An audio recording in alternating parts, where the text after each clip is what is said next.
All right, it is good to be back, guys, and we're talking spiritual disciplines.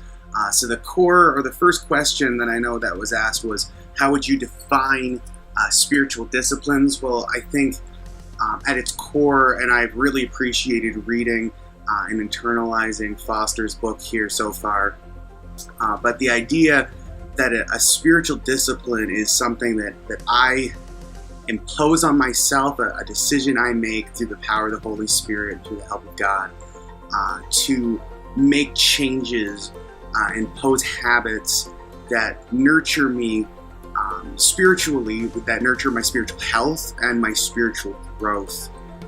I really appreciated on page 6 of Celebrations of Discipline when Foster said, God has given us the disciplines of the spiritual life as a means of receiving His grace. The disciplines allow us to place ourselves before God so that He can transform us. They are God's means of grace. And I appreciate that because these are ways that they're not things that necessarily that I'm doing for myself, but ways that I'm opening myself up to allow God to move in me.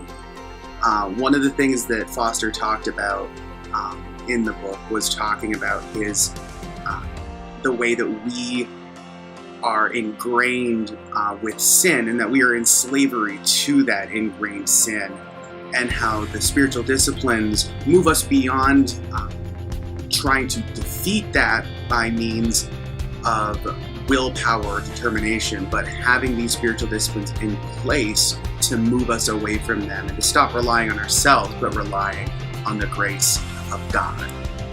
You see those 3 different forms or types of spiritual disciplines: inward, outward, and corporate.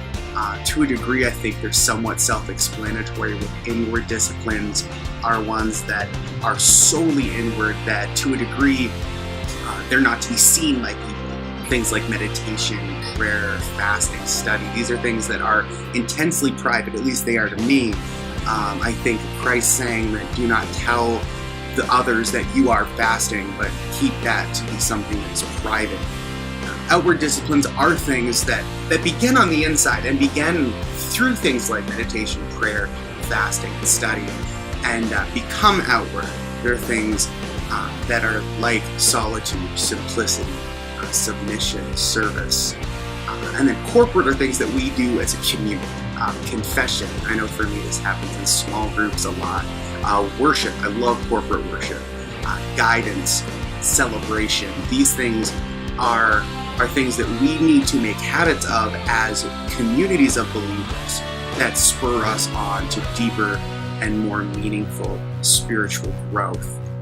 I would say, as far as the question of how often do you practice spiritual disciplines, I think the key question is which ones. I think some of these are intensely personal as far as which ones do you find yourself easily gravitating to. I am a worshiper by nature of my musical background, so I find myself engaged in worship and celebration, both privately and corporately, very often. Prayer and study are 2 things that I also find myself gravitating toward on a very regular basis, often daily. As far as ones that I struggle with, though, I have always struggled with the idea of fasting. And I don't know if it's because I never learned about it as a child, which I realize that I'm kind of jumping a little bit ahead. But as a young person, I was never really taught or exposed to the idea of fasting. And there's one of my favorite shows is Parks and Recreation, and there's one line in there where the character Andy Dwyer talks about, I don't know what this is, and at this point I'm too scared to ask. And I sometimes feel like that with the idea of fasting, because at this point I feel like I'm 31 years old, I've been a pastor for almost a decade, and I don't know how to fast. So that's an area where I honestly struggle in, because I've never really come to terms with or found solid information or felt comfortable enough to ask those in my life. How do you do this? And how do you do this well? And how do you do this beyond just not eating? So I know that's something that I've struggled with, and that connects very much with that fourth question, what have you been taught or exposed to? The ones that I think I gravitate the most to are ones that I was exposed to the most as a child. I'm at a new church, so the next two questions I kind of respond with, I don't know.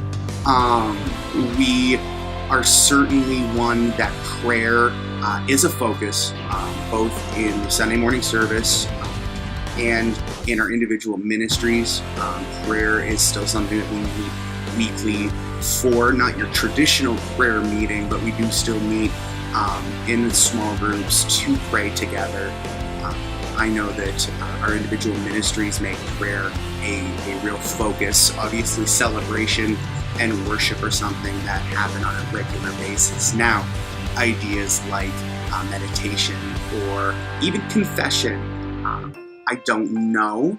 I want them to be a focus of our church, and it's going to be interesting for me as I'm in my first lead pastor position to really be able to spur the church on in these things, because I have, for the first time in my professional career, if you will, the ability to really make these a priority and to really challenge my people toward engaging, embracing, and making these spiritual gifts or spiritual disciplines a way of life.